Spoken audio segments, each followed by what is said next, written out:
Okay, hello everyone and welcome back. So we are full circle, and that was a very somber, very deflating finale. And to be honest, I thought it was pretty solid. And the reason it felt underwhelming is because I think it was appropriate for how the show had been going so far. And I think the tone of this episode especially was just so defeatist, because right at the start, you know that Atticus is going to die. So they weren't teasing us anymore about whether or not he was going to live, whether or not... Like, it was kind of set up right away that, listen, he has no hope. And even Atticus himself was kind of preparing himself for his death. And I don't know about you, I think this episode will get a lot of mixed reviews, but I kind of felt the tiredness of them at the end. I felt their weariness, and although Christina didn't win, she almost took everybody down with her. And it's kind of, you know, as sad as it sounds, like, the bad guys always win, but if they don't win, then, to be honest, they get pretty damn close. So the episode starts off in the middle of the action, and they're getting Diana back to, like, basically it's a race against time. They're running out of options, and they finally get this damn book of names opened, and it kind of transports them to this burning house. And this is interesting. Like, this whole sequence was really fascinating because this is a house that had terrorized them in their dreams. It's a place that they had been afraid of, right? Like, they're always running away from it when it's actually something they should have been running towards. And correct me if I'm wrong, but I believe this burning house is kind of a safe house for all of Atticus's ancestors. And as soon as they're transported into this world, Atticus meets Hannah, and Letty goes back to the women the grandmother who had burned in the Tulsa massacre. And she's already horrified, right? Like, Letty has gone through a lot of trauma at this point, and this is the last place she wants to be. But I really thought it was interesting how this burning house was, in fact, keeping everybody safe, right? Like, you see Atticus's mother is inside, and there's a lot of conversations going on. And the most striking conversation, first of all, was with Hannah. Like, I don't know about all of you, but as soon as Hannah started talking, I was like, oh, like, what? Like, and she kind of laid it out, right? So she kind of created this burning house to keep everybody safe, and specifically to keep their ancestral line essentially invisible to those who would kind of use it for evil. And she's kind of giving him all these, they're pretty much confirming, like, yeah, Atticus, you're gonna die, but your death will not be in vain. And one of the most emotional moments is when he was meeting his mother, Dora. And again, the whole point of this show and the way they started was to figure out her mom's ancestry, right? Like, that's what made Montrose go to Artem that first episode, and now we're back here again, right? And he finally knows about his mother's side, and he sees her in a totally different light. And it's a little bit sad because, correct me if I'm wrong, but I'm pretty sure he's gonna join them in that house. And she kind of says, like, yeah, you're gonna die. And he's like, I need more time. Like, there has to be another way to defeat Christina. Like, he doesn't want to die. His life just got started. You know, he's finally finding his footing. And what his mother said about, essentially, you know, you have to do whatever it takes to protect the family. And at first, it kind of threw me off, I'm not going to lie. Like, I thought that was Christina in disguise or something. Like, I thought maybe it was some type of magical trick to convince Atticus to kind of voluntarily give himself to Christina. Or there's something weird behind the scenes, but no, like, they were saying that he was going to die. And this was all in preparation.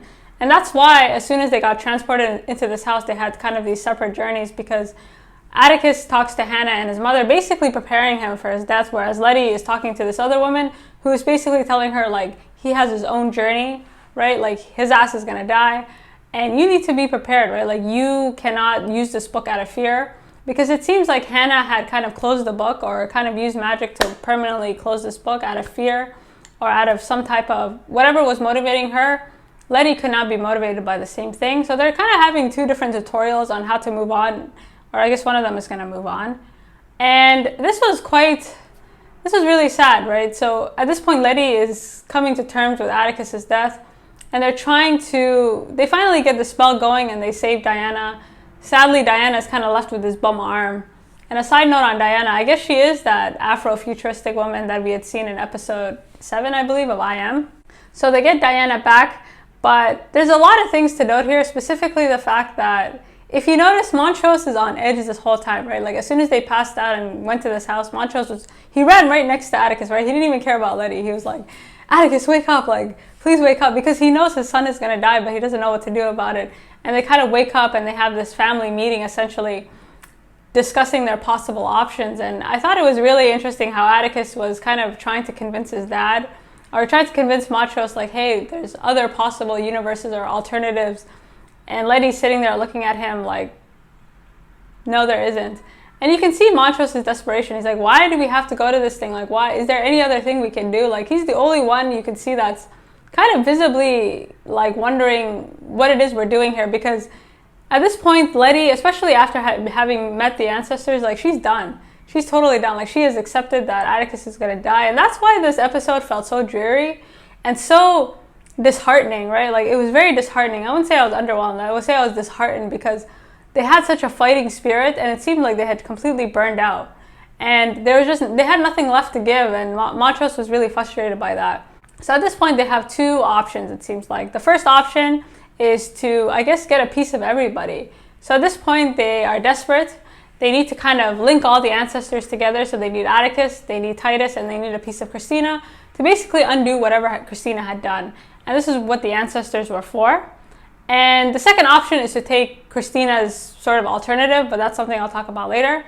So now they have the Book of Names. They were able to talk to the ancestors, and they basically have accepted that Atticus is going to die, which again was just this, because throughout these episodes there has been this kind of, I'm not going to say jovial tone, but like kind of there's always this optimism, and this optimism is completely dead in this one, right? Like, there's absolutely no hope in this episode. So their option is to pretty much try to fight Christina, right? And to do that, they resurrect Titus, I guess. And this whole resurrection of Titus just was like the most jarring thing I've ever seen. First of all, he looks exactly like his painting. Point number one. Point number two, he just didn't give a like he was really a racist. He was a true asshole. Like, he gets up there, he's like, why are you using my magic? And the face-off between Hannah and Titus, like, this is something she'd clearly been waiting for a long time. And she's like, it's not your magic. You tried to sacrifice my baby in order to, like, give yourself immunity. And when you think about the fact that Samuel tried to do the same to Atticus, I mean, and his whole logic was, I treated you better, right? Like, it seems to run in this family. Like, that's Christina's pitch as well, right? Like, I'm the best of the worst. Like, there's a lot of monsters out here, but I can keep you protected. And it seemed like Titus thought he was doing her a favor. And they're trying to keep him in this magic circle, right? Like, I guess my understanding is they needed a piece of him. Just like if you remember at the start of the series, like, Samuel had a piece of his, I guess, ribs taken out, and this was important for the ritual. So same kind of idea, like, they need a piece of him in order for Atticus to kind of undo whatever it is Christina is doing. And he seemed to have his magic powers, and what kind of screws them ultimately, I feel like, is the fact that he was able to kind of get away from that portal, or get away from this little circle they tried to create to keep him there, and he kind of goes over to Christina, right? Like, he's kind of has to go to the next person. And I'm sure he was surprised, right? So he teleports and he manages to get to Christina and tell her, like, hey, these people have our Book of Names. And he says it with such a hard end. Like, he's really a bad person. And this whole scene of Christina and Ruby just driving together, I'll get to Christina and Ruby, like, later, but they're really in love, I feel like. So Christina flies out of the car, and Christina's first instinct is to run back to Ruby and check on her. So again, I think they have, like, a really deep friendship. And this is what kind of triggers her and gives her the information, right? Because at this point, she doesn't know that Letty and them have the Book of Names until Titus says they have the Book of Names, right? So unfortunately for Atticus and gang, like, this little slip-up kind of reduced the amount of time they had, adding to the dread of this whole episode. So Titus is able to be pulled back into the circle, and they're able to kind of cut him open and take out a piece of him, kind of wishing the ancestors goodbye. And when they were going through the circle, there's a moment where Dora and Atticus are kind of looking at each other, and he looks kind of afraid, but also really sad, because, again, he's about to join them in that burning house. So as well as their little ritual went, it didn't go well enough, right? So the next thing you know, Christina barges in, and here is our second option, right? So the first option is to defeat Christina kind of by using this Book of Names, and the second option is to just take Christina's offer. So Christina finds out they have the Book of Names. She waltzes right in, and she says, listen, I can give you an ultimatum. Basically, I will find another way if you just give me this damn book, and I will leave you all out of it. Because up until this point, she had a few pages, from my understanding, and now she can have the book. And this was a tough one, right? Because she makes a lot of claims here, and a lot of it is kind of the same argument that Titus was making. Christina's basically saying, like, this is nothing personal. You are a consequence of this. If I could have it any other way, I would not have. And that's basically what Titus was saying. Was like, I treated you really well. It's not my fault. Your baby was the only option that I had, right? And again, Christina, it kind of speaks to how deeply rooted I think racism is, and just these cultural, like how people see each other in terms of inferiority versus like who's superior naturally and things like this. Because I don't think Christina sees the error of her ways. She doesn't really see that like your family enslaved this family. Like this is personal. Like everything is entirely personal. And for Christina, it's not personal. Like she really just needs his blood to be immortal, and she's trying to kind of create her own legacy, but she cannot. She's creating her legacy on the backs of Atticus and his family, and that doesn't really dawn on her, right? Like she's trying to act like this is something she's doing in spite of their interference, when in fact it's because of them. And this point is totally lost on her, which is why I think they didn't take her offer in the end. Because as much as I think Christina probably would have saved them and helped them out, it's just not a risk they can take, right? Like this is just, they can't really gamble at this point. And she kind of waltzes out and she takes away the invulnerability that Letty had, which I thought was super petty. I was like, Christina, really, sis? Like that's, like you really gonna do that? And I was surprised that she didn't just kind of rip in there and grab the book, to be honest. But again, it just speaks to their disconnect. It speaks to just a fundamental, like they just don't understand each other.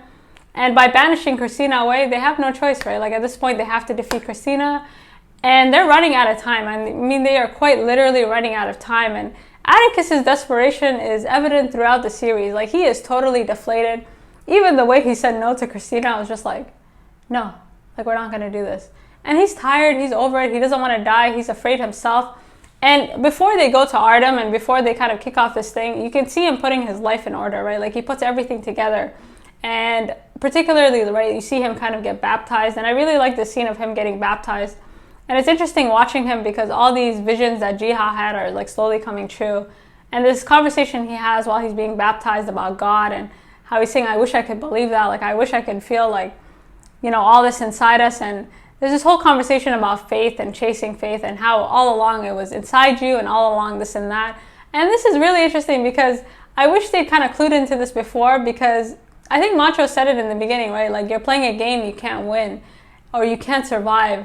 And had they kind of learned this lesson earlier, then who knows what the outcome would have been? Because I feel like up until this point, Christina has been the one kind of determining the pace, and which in a lot of reasons is why Atticus died, right? Like they were never able to change the pace or change the narrative in any way to really prevent either Christina from winning or taking almost everybody down with her. And this whole idea of chasing faith and, you know, not really believing in the skills you already have and you already possess is a theme that's been running throughout, right? Like this is in I Am, this is in a lot of these episodes, especially with the Hippolyta episode where you're kind of shrunk, right? People like Christina make you feel small. They make you feel like, you know, you have no chance. They have all these resources, when in fact, a lot of what they're doing is because of you and not in spite of you. And if they were able to kind of flip it around somehow and not get so bogged down in, you know, how to stop Christina, things would have turned out differently. So he gets baptized and he's running out of time, and it's really sad because these are things he should do when his baby is born.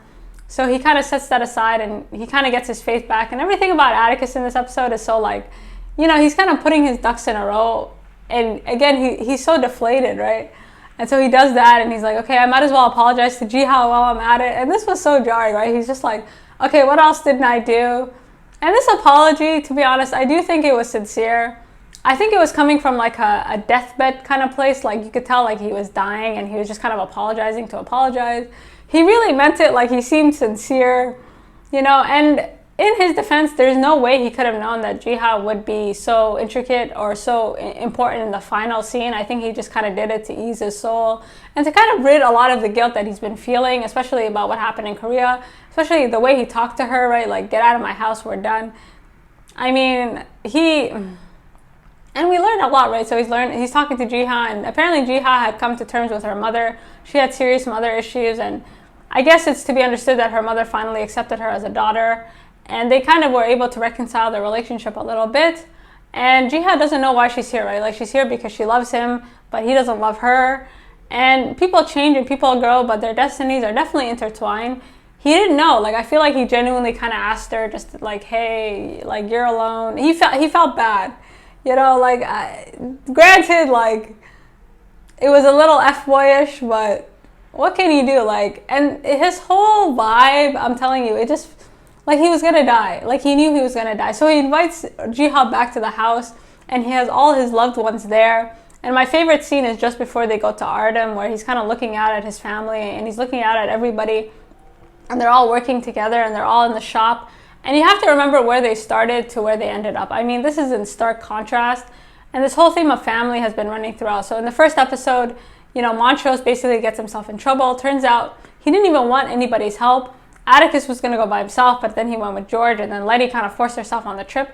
And they're also fractured, right? Like, the family is so fractured. And even after that first encounter, they all go their separate ways. Letty buys a house. Atticus is kind of lost. He's stuck with Montrose, but they don't want to talk to each other about George's death. Like, nobody... Like, if you compare how they were at the start of the episode, or the start of the season to now, it's jarring. It's like, in terms of family. And it's sad to say, sometimes people come together. Like, it took all this for them to come together, right? Like, it took... Like, for Montrose to care, it kind of dawned on him that his son could die. And, he was always concerned about him a bit, but that's just what it took. And it's realistic given where these characters started, because they all started, like, completely on different pages. Nobody communicated with each other. Nobody cared about each other. Like, they were just on totally separate, and now they're all together. Ji-Ha's talking to Letty, Hippolyta and Diana, right? Like, that could have been a relationship that was totally fractured.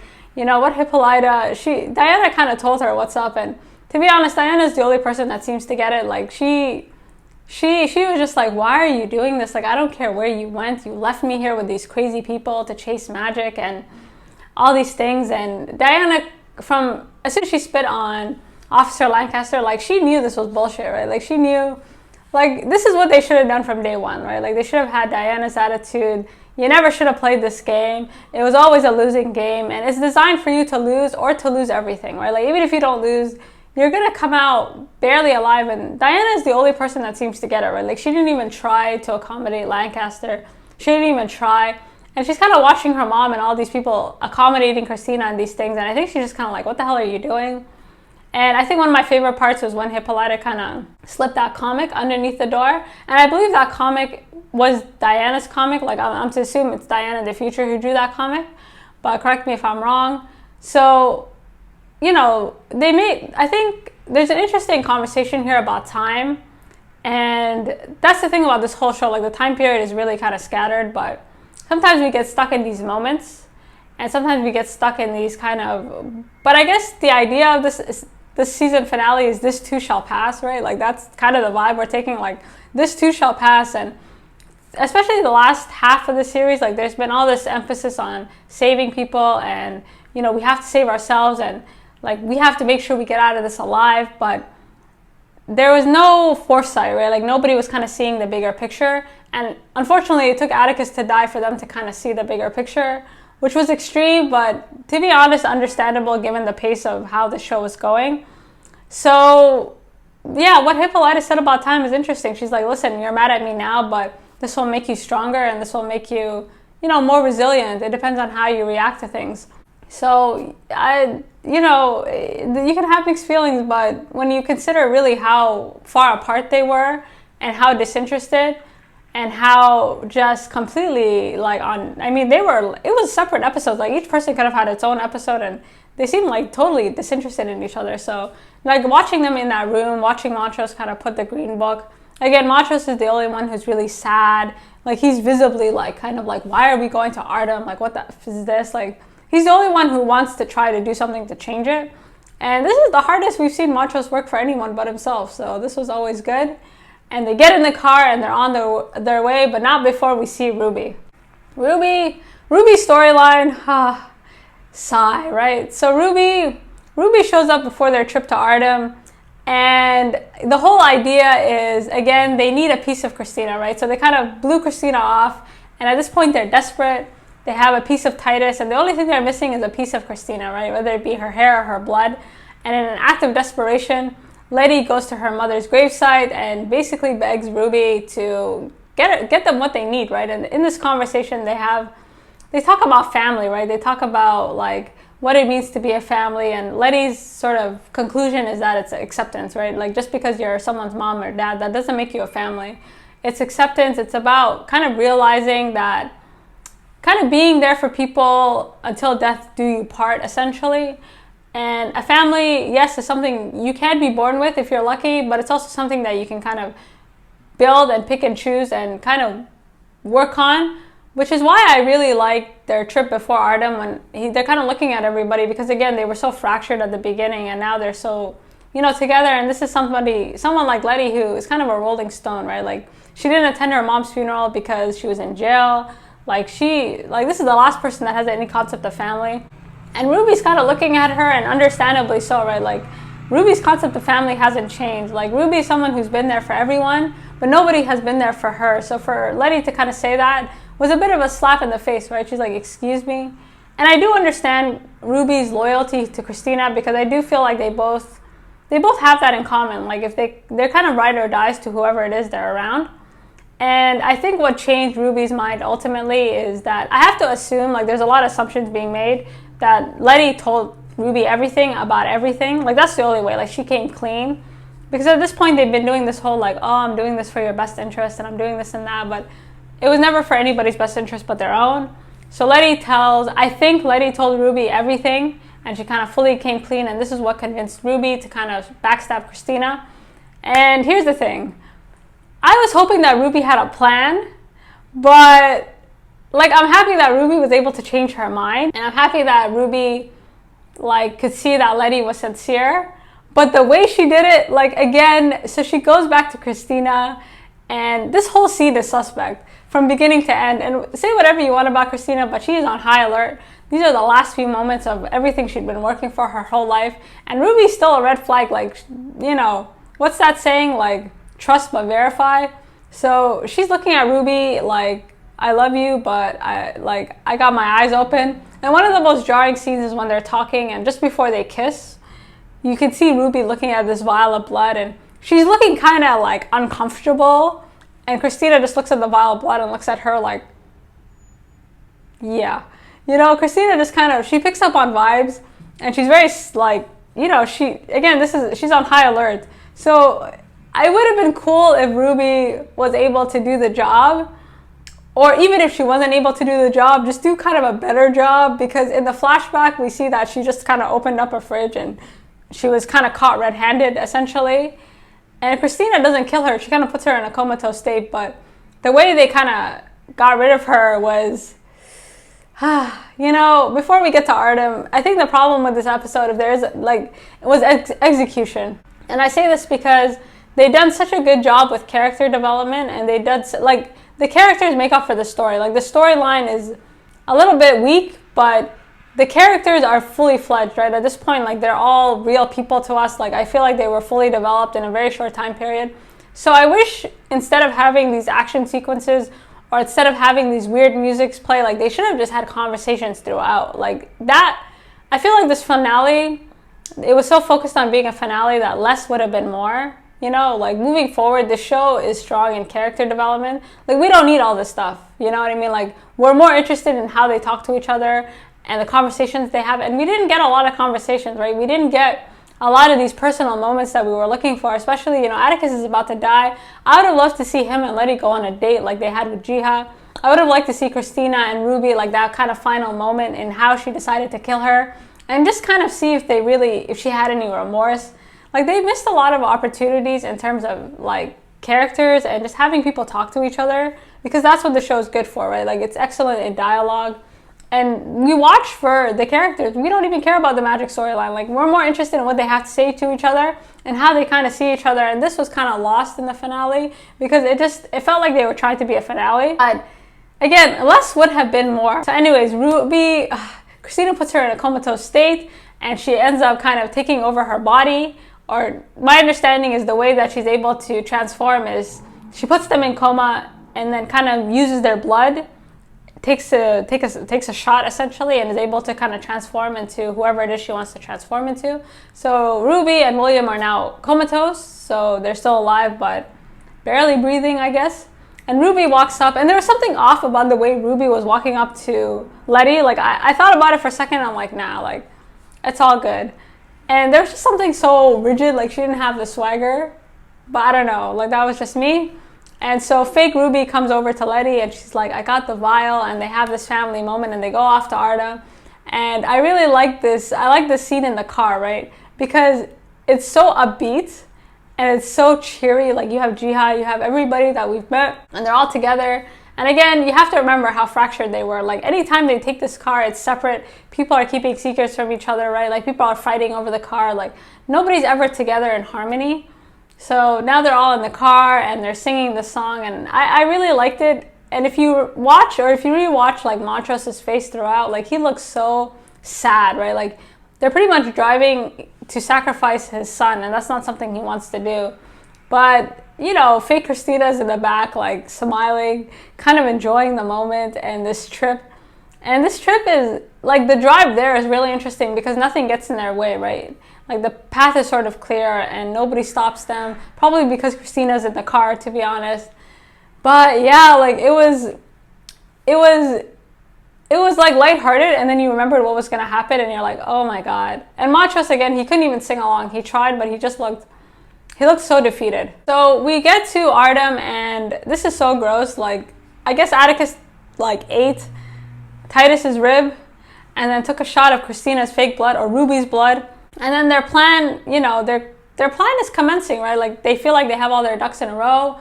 They're shooting their shot, so to speak. They get back to Artem and this place is burned to the ground. So if you recall, like the house basically exploded after Samuel's experiment. So we come back full circle, right? We come back to this house of horrors where all these horrible things have happened and things just start kicking off right away. And again, there's a problem with execution here. Like I wish, like in the future, like y'all have two options. Okay, either have conversations and kind of lead us up to this point, or if you're gonna have a fight sequence, it has to be spectacular, right? Like it has to be like X-Men-ish. So we find out that Ruby's Christina, and she's like, I really enjoyed the trip. And they're having this fight sequence, and meanwhile, all these Amish people are like kind of crowding around Ji-Ha and Montrose and all these. And my problem with this fight sequence is like, first of all, Ji-Ha has 9 tails. Hippolyta has that blue hair. Like, if they really had like a fight scene, like a spectacular fight scene, that would have been fun, right? But the whole thing just felt so like, I don't know if it's the genre, like pulp, like it's supposed to be like this, but I felt like they had a moment to kind of go big or go home, and they didn't really go home. However, I will say that when Christina, Ruby, fake Ruby basically almost killed Letty, she did actually fulfill her promise, because she ends up actually putting the invulnerability back on Letty when she's kicked out of the window, which is why Letty didn't die, right? So in that sense, Christina kept her word. And again, had they given her the book of names, she probably would have kept her word. But again, you don't know how power changes people, or how people, you know, it's like, what's that saying? You give an inch, they take a mile. And that's Christina, right? She promises a lot, but she seems to want a lot. And someone who wants immortality probably won't stop. And so we get to this ceremony, and this fight scene was just so, again, in the future, anybody from Lovecraft watching, like, go big or go home. Like you can't, like, it just felt like it was half committed, you know, like either really fight, like have the 9 tails come out, or just, you know, let Ruby live and let them defeat Christina. Like, you got to pick one. And so before we get to this ritual, it's important to know that Atticus voluntarily allowed himself to be strapped in, right? Like, he's so defeated. Like, that's the first sign. Like, he kind of just walks up, he puts his dog tags away, and he's ready to go. And the way he kind of allows himself to be strapped, like, I think although he knew that something was wrong, there, like, his whole air from this whole episode is like, he wasn't that surprised, right? So Christina kind of comes out of nowhere, and she's like, your plan would have worked had you not involved Ruby, and blah, blah, blah. And she's doing her thing, and she's looking great. And oh my God, this ritual. Okay, she said she needed all of his blood, but I didn't think it was going to be like this. Like, this was some True Blood shit, right? So she kind of straps him, and the full moon hits, and I thought maybe the machine would drain him or something. Like, I wasn't sure. I didn't think she was actually going to rip him open. Like, were you guys expecting that? Because when she ripped him open, and then she starts drinking his blood, like, again, all her promise, her whole wealth, her whole family existence is based on basically off the backs of Atticus's family, and she's literally sucking the life out of him, right? And it looks like she's having an orgasm, like she's having the greatest time, like she's finally, right? And this is someone who'd been in control, and this is somebody who'd, up until this point, Christina is just kind of like this, and she just let it all hang out, right? Like, she's like coming, and and I was just like, what is happening here? Like, they literally cut him open. So even if they were able to find a way through the Book of Names, like, she cut him open. Like, there's no way he would have survived that. Like, he was bleeding out. So he was gonna die no matter what. And he's kind of hanging on for dear life, right? He's like, where's Letty? Where's Letty? Where's Letty? And that's what he was waiting for, right? Like, he just wanted to see Letty one more time. And she says, I love you. And that's kind of his cue to die, right? Like, that's what I thought of it. He was kind of keeping his spirits alive until he saw her. And then he could finally let go. And yeah, it was so graphic. And she almost got her immortality, right? Like, and the thing she didn't see coming is Ji-Ha. Ji-Ha is not something that she could have possibly calculated because she's a spirit of her own. And I think it's really interesting that Ji-Ha, again, the way she was invited, suggests to me that, Atticus is an interesting dude, because I think overall the show is about family, and it's about people kind of coming together and not trying to erase their past and kind of acknowledging the good with the bad. And Atticus is someone who would try to erase his past, like, he only lives in the present. And for him to invite back Ji-Ha, I think suggests that he had learned something, and in kind of learning something like this kind of, although it didn't save him, it did end up kind of saving, I guess, the human race, or like it ended up saving black people. So Ji-Ha, why she was able to use her 9 tails now and not during the fight, I don't really know. But she's able to become one with the darkness. And this whole series of visions was really sad, right? And so she manages to kind of, because the whole idea is that they all need to be connected. So either Atticus needs to get a piece of Titus and Christina, or we need to find some other way to connect Christina and Atticus, because Christina is essentially the missing part. And that's what Ji-Ha's 9 tails are for, to kind of connect them. And she's kind of getting all these visions. And it's really interesting with Ji-Ha, because I guess that's why she was able to see Atticus's future and his death, because she would be a part of his death, right? Like, that's maybe why she was able to see him, because she would play such an important role in kind of his whole storyline, which is really interesting and not a perspective that I would have thought about. So she connects them, and we get all these visions, and these visions are really sad, right? Like, we kind of see everything that, this time we see Atticus's past, right? This is how you know he's gonna die. He has no future. There's no lead up, right? Like, you see everything that he had done, the letter to Montrose. You kind of see Ruby, or like fake Ruby, kind of resurrecting Letty. Yeah, and all these sequences that had played out this far, and it works. The spell works, and my understanding is now all white people are banned from magic, and in Letty's words, the magic is now ours. And this is what I guess Hannah had been working on for, I guess over 100 centuries. And so, what do I think? It was deflating, and I don't mean deflating as in disappointing, but I felt like their tiredness and their weariness throughout, because again, Christina may have lost, but she almost took everybody down with her, and watching her in this mortal state was really interesting, because this is someone who couldn't be touched.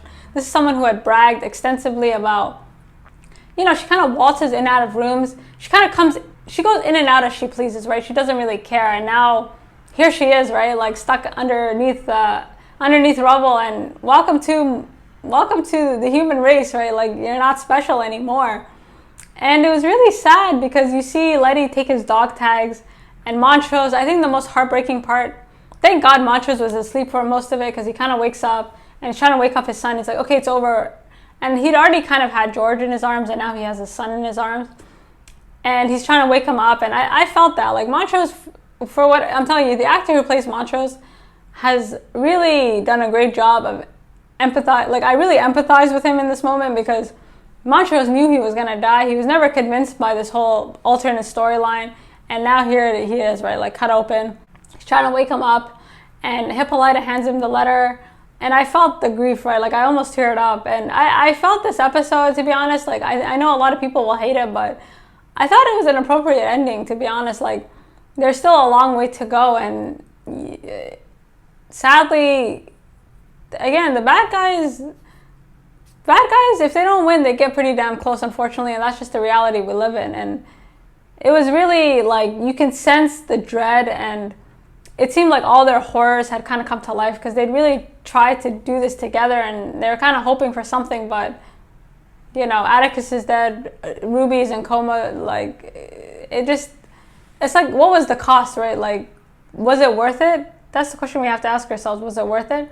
And yeah, I guess in the long run, it's worth it, but in this moment, it was really just heartbreaking. And I thought it was really clever how they ended the show, because just before Diana chokes out Christina, we get this voiceover from Atticus and his letter. And we've gotten so many voiceovers kind of commentating on the show. And I thought it was appropriate that it was Atticus that was the one to have the final voiceover. And he was talking about basically the state of life. Like, how can we kind of measure our lives? How do we know we're making progress?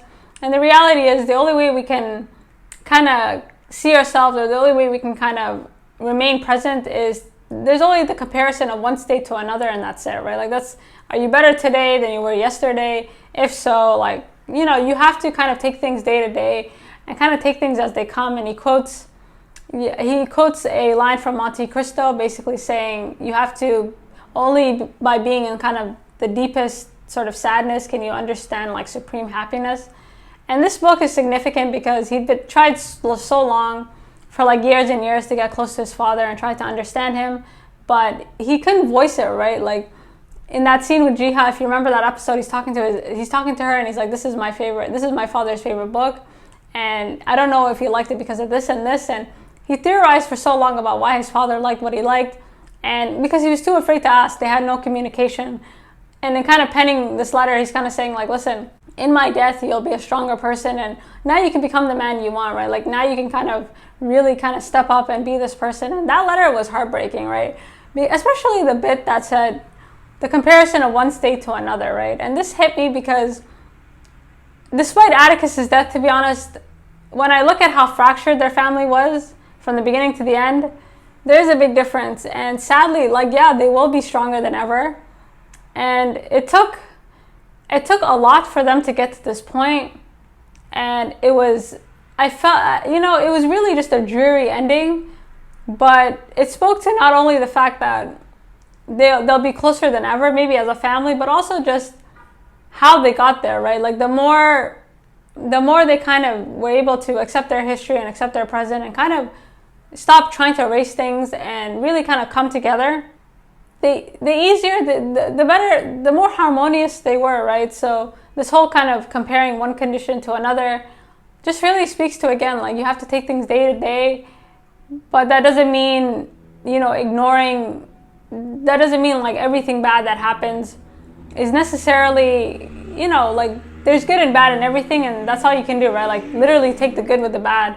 And they're carrying him out, and she's wearing his dog tags, and they've just gone through war. And I felt it, like, I don't know, like, I thought it was a solid ending. I'm not gonna lie, like, I thought it was solid. There was an execution problem for sure. Like, I wish there was more conversations and more like we just got to see the characters more. But okay, so the essence of it kind of hit home. And, you know, there's a lot to be said here, right? Like, I think one of the coolest scenes was when you see that black couple moving in to the neighborhood, into Letty's neighborhood, like, pioneering. And slowly things are changing, right? Like, they got through all this stuff, and to kind of make it comfortable for other people to kind of follow in their footsteps. So there's a lot of little indications about, you know, how, yeah, it was just, I don't know, I thought it was pretty well done. So we get to the end, and it turns out that Diana is the one who kills Christina once and for all. And the irony, right? Like, Christina is lying there, she has no magic, there's nothing she can do. And Diana, like, she has lost her arm to this woman, she has lost her father to this woman. And I think it's, like, at first I had a problem with this scene because I'm like, why did Diana have to be the one? But I think it was a message to, like, kind of future generations saying, like, hey, we're never going to play your game. Like, I will never give you the space, the chance. I'm going to spit in your face every single time. Like, that's kind of maybe the symbolism behind that. Just kind of this future, like, listen, we're not even going to pretend to accommodate your ultimatums anymore. Like, we're done. And she chokes her out, and that was it. And ding dong, the witch is dead. But yeah, the series is over. Overall, it was groundbreaking, to be honest. The finale had execution issues. Again, I wish they had more character development. I wish they just talked, like, less, again, in the future for Lovecraft, less is more. Like, your storyline is a little bit, but your character development is. So you need to kind of find a balance. But I thought the tone of this episode was so different from the rest because it was so dreary, right? Like, it was so down. It was so... There was no more teasing, right? Like, the hope had completely flushed out. You knew he was going to die, and the whole episode was preparing you for his death. So I think the best part was, like, I guess to leave it here, right? He ends his letter with love tick, right? Like, this is really important because they'd kind of been motivated by vengeance. Like, Christina's motivated by just kind of proving something and this and that, and by kind of leaving his letter like love tick, I think it kind of symbolizes that you can't really fight fire with fire, ultimately. Overall, I appreciate what we've learned from the show. I appreciate the ambition. I appreciate, like, although they didn't always get it right in terms of execution, I appreciate them trying. Like, you gotta try. At the end of the day, you gotta do it and see what happens, and you have to push your limits. And the show did a good job of, like, pushing its limits. Did it always hit the mark? Clearly, no, not always. But they really tried. Like, I felt like every episode they gave it their all, and that's all you can do. And this episode, this type of series is really important, not just for Black actors and, like, representation, but just in terms of the types of stories we tell, how we tell it, especially how, right? Like, there isn't one way to tell these stories. There's multiple different ways, multiple different avenues, and it's important to open up these spaces just because maybe somebody watching this show, like, it kind of opens you up to different ways of telling your story. Like, there isn't one way, or there isn't one right way. So I appreciate the ambition, and I appreciate the heart that went into it. Like, there was a lot of passion that went into the show, and I felt it every bit of the way. And I felt it, like, that's the thing. Like, maybe I had a problem with the execution, but I felt it was passionate. I felt like the writers really, they did their all. Did they hit the mark all the time? No. But it was sincere, and it was coming from, like, it was very ambitious. Was their ambition always communicated? Maybe not, but they tried. And honestly, that's all you can do. So please let me know what you think. And until next time, you guys let me know what you want to watch. So thank you again. And I couldn't have done it without you.